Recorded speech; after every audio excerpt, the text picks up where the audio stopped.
Greetings everyone, welcome to Randeep classes. आज हम पढ़ेंगे क्लास 11 की poem the laburnum top and the name of the book is Hornbill and this poem is written by Ted Hughes. Laburnum को हम हिंदी में अमलतास का पेड़ बोलते हैं। And this poem presents a relationship between a tree and a bird. The name of the bird is goldfinch. जो laburnum top होता है, जो लेबेंडम का जो ट्री है वो कुछ इस तरह का दिखाई देता है जैसे पिक्चर में दिखाया गया। इसके येलो कलर के फ्लावर्स होते हैं और जो ये फ्लावर्स होते हैं ये काफ़ी पॉइजनस होते हैं। अब फर्स्ट स्टैंजे में पोइट प्रेजेंट करता है कि जो लेबेंडम ट्री है वो कैसा नज़र आता है। इस पोएम में हम साथ के साथ वर्ड मीनिंग भी डिस्कस करेंगे और लिटरेरी डिवाइस भी। चलिए पोएम को शुरू करते हैं। The laburnum top is silent, quite still in the afternoon yellow September sunlight, a few leaves yellowing, all its seeds fallen. The poet says that कि लेबनम ट्री का ऊपर का हिस्सा बिल्कुल शांत है और सितंबर की दोपहर में इसके येलो फ्लावर्स सनलाइट की वजह से काफ़ी चमक रहे हैं। अ फ्यू लीव्स येलोइंग, यानी कि ये ऑटम सीज़न है। When green leaves turn into yellow, यानी कि जो हरे फ्लावर्स होते हैं या हरे पत्ते होते हैं वो येलो में टर्न हो जाते हैं। सितंबर के महीने का जिक्र किया, यानी it's a autumn season. All it's seeds fallen, और उसके सारे के सारे जो सीड्स है वो गिर जाते हैं। ये थी फर्स्ट स्टैंजे में पोइट ने लेबनम ट्री को प्रेजेंट किया है। The till the goldfinch comes with the twitching chirrup, a suddenness, a startlement, a branch at a branch and.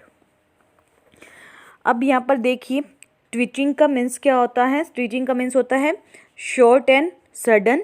चिरअप का मीन्स होता है a short high pitch sound with jerk. Suddenness यानी कि अचानक से। स्टार्टलमेंट यानी कि amazement. Eight a branch and यानी कि ब्रांच के आखिरी कोने पर। तो पोइट बताते हैं कि सडनली से गोल्डफिंच जो है वहाँ पर आती है और एक ब्रांच के एंड पर बैठ जाती है, उस पेड़ की आखिरी शाखा पर बैठ जाती है, बिल्कुल कॉर्नर पे।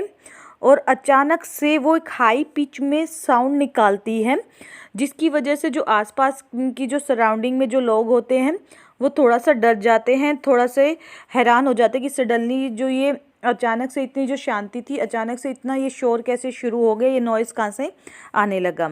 Then sleek as a lizard and alert and abrupt she enters the thickness and a machine starts up.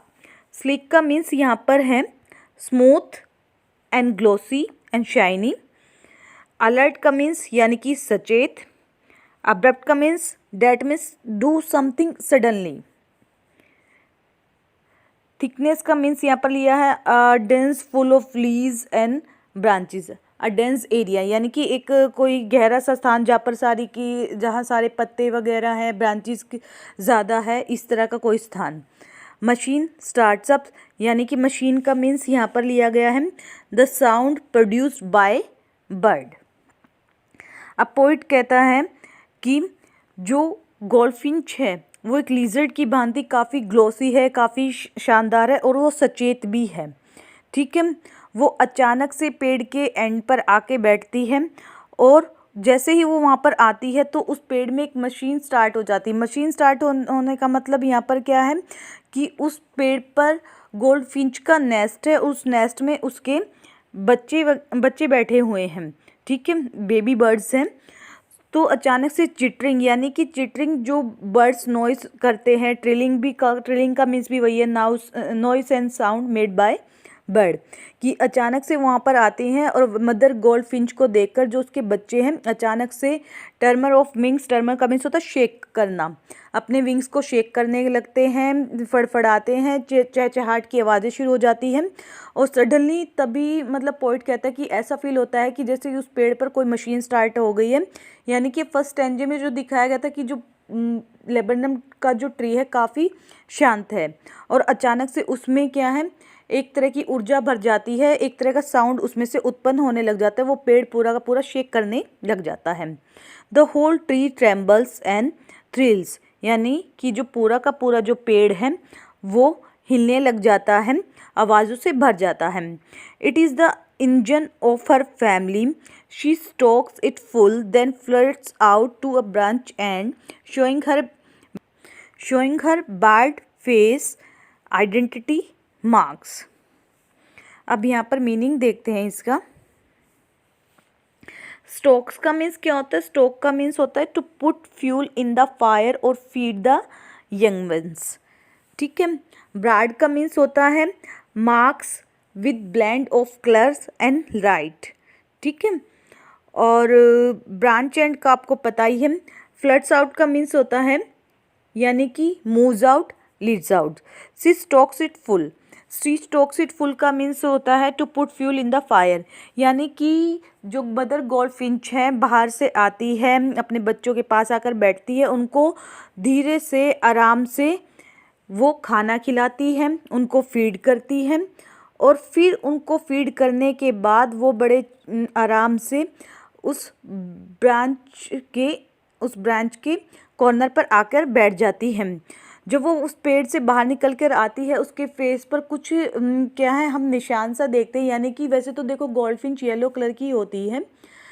ठीक है। उसको पहचान पाना, जब वो पेड़ के अंदर होती है उसको पहचान पाना मुश्किल होता है कि उस पेड़ पर कोई पक्षी भी है या नहीं है, क्योंकि जो पेड़ के फ्लावर्स का जो कलर है और जो गोल्डफिंच का जो कलर है वो दोनों का कलर येलो है। लेकिन गोल्डफिंच के फेस पर थोड़ा बहुत एक ब्लैक कलर का मार्क होता है, जिसकी वजह से ईज़िली उसको, जब वो बाहर आती है तो ईज़िली उसको पहचाना जा सकता है कि हाँ इस पेड़ पर कोई पक्षी बैठा है। Then with eerie delicate whistle chirrup whisperings she launches away towards the infinite and the laburnum subsides to empty. अब यहाँ पर ear का मीन्स है strange, whistle chirrup का मीन्स है make sound like whistle, whisperings यानी कि speaking softly, launches away that means flies away, infinite यानी कि open sky, subsides means returns back to something. Now the poet is saying that कि goldfinch अब branch के बिल्कुल and corner पर आके बैठ जाती है और जब वो बाहर आकर बैठती है तो बहुत ही वो ईरी यानी कि एक अजीब सा स्ट्रेंज सा साउंड निकालती है, और विसल चिरप यानी कि वो हल्का हल्का साउंड निकालना शुरू कर देती है, और कुछ विस्परिंग यानी कि बिल्कुल वो बुदबुदाने जैसा हल्का हल्का सा साउंड वो निकालना शुरू करती है।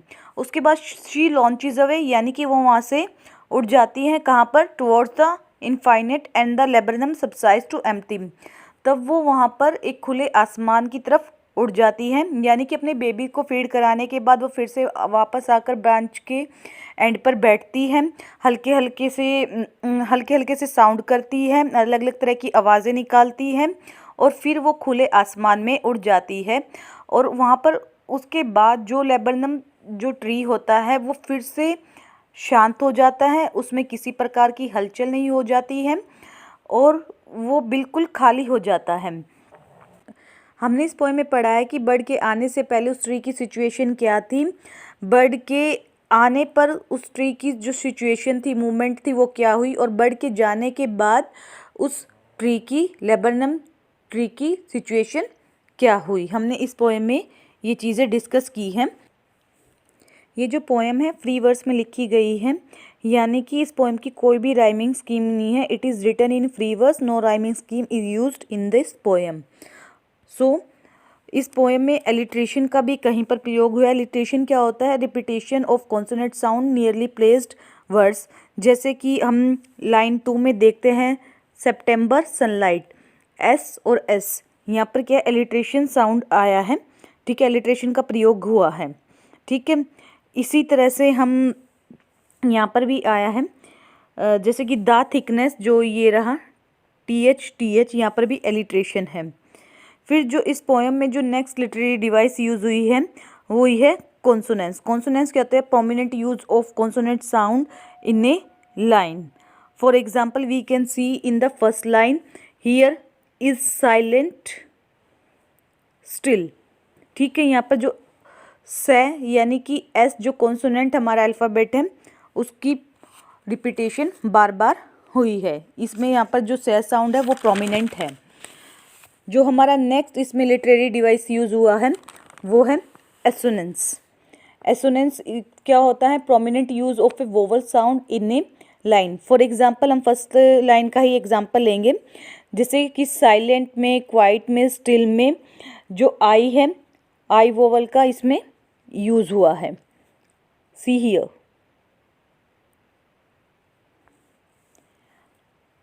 जो हमारी नेक्स्ट लिटरेरी डिवाइस है वो है एन्जैबमेंट। एन्जैबमेंट क्या होती है कि some sentences continue in a stanza without any punctuation mark. जैसे कि हमारा जो फर्स्ट स्टेंजा है इसमें जो है फुल स्टॉप तो आया है लेकिन काफ़ी लेट आया है, बाद में आया है। यानी कि जब 2-3 सेंटेंस आपके इकट्ठे आ जाते हैं without full stop, without any punctuation mark, तो वहाँ पर एन्जैबमेंट होता है। हम इसको पोएम के फर्स्ट स्टेंजा में देख सकते हैं। फिर यहाँ पर सिमली का भी यूज़ हुआ है। सिमली क्या होता है? Direct comparison is made between qualities of two things with the using of words like as. For example sleek as lizard. यहाँ पर सिमली का प्रयोग हुआ है। हमारा जो नेक्स्ट लिटरेरी डिवाइस इसमें यूज़ हुआ है मेटाफर। मेटाफर क्या होता है? Indirect comparison is made between qualities of two things without using of words like as. जैसे कि फॉर एग्जाम्पल यहाँ पर पोइट ने यूज़ किया था कि मशीन का एग्जाम्पल दिया था, ठीक है, मशीन स्टार्टअप्स। तो यहाँ पर क्या है? Machine as a metaphorically use हुई है। जो हमारा नेक्स्ट लिटरेरी डिवाइस है वो है ओनोमाटोपियम। ओनोमाटोपिया क्या होता है? जब हम किसी भी पोएम में कोई साउंड से रिलेटेड वर्ड्स को हम यूज़ करते हैं तो वहाँ पर ओनोमाटोपिया होता है। फॉर एग्जांपल हमने इस पोएम में जो साउंड से रिलेटेड वर्ड्स आए हैं, वो पोइट ने जो वर्ड्स यूज़ किए हैं वो है चिटरिंग्स, ट्रिलिंग्स। तो ये वर्ड्स यहाँ पर यूज़ हुए हैं। जैसे कि गोल्डफिंच के आने से पहले जो पूरा का पूरा ट्री साइलेंट था, और गोल्डफिंच के आने के बाद उस पेड़ में जैसे जान से आ जाती है, क्योंकि जो गोल्डफिंच है अपने बच्चों को फीड कराने के लिए आती है। अपनी मम्मा को देखकर जो छोटे बच्चे हैं, जो छोटे बेबी बर्ड्स हैं, वो काफ़ी ज़्यादा हलचल करने लगते हैं। उस पेड़ में एक तरह से मूवमेंट हो जाती है। So it is the power of love that shakes a poisonous tree. जो सेकंड जो हमारा थीम बनता है वो hardship of life. Hardship of life कैसे बनता है? एक बेबी, यहाँ पर पोइट ने हार्डशिप ऑफ लाइफ के बारे में बताया कि कैसे एक बर्ड सुबह जल्दी उठती है, अपने बच्चों के लिए खाना ढूंढ कर लेके आती है, उनको फीड कराती है, और जब तक वो मदर बर्ड नहीं आती है तब तक वो बच्चे कैसे अकेले नेस्ट में सर्वाइव करते हैं। So this is the hardship of life. आपको ये पोएम कैसी लगी? प्लीज़ कमेंट सेक्शन में ज़रूर शेयर कीजिए। Thank you.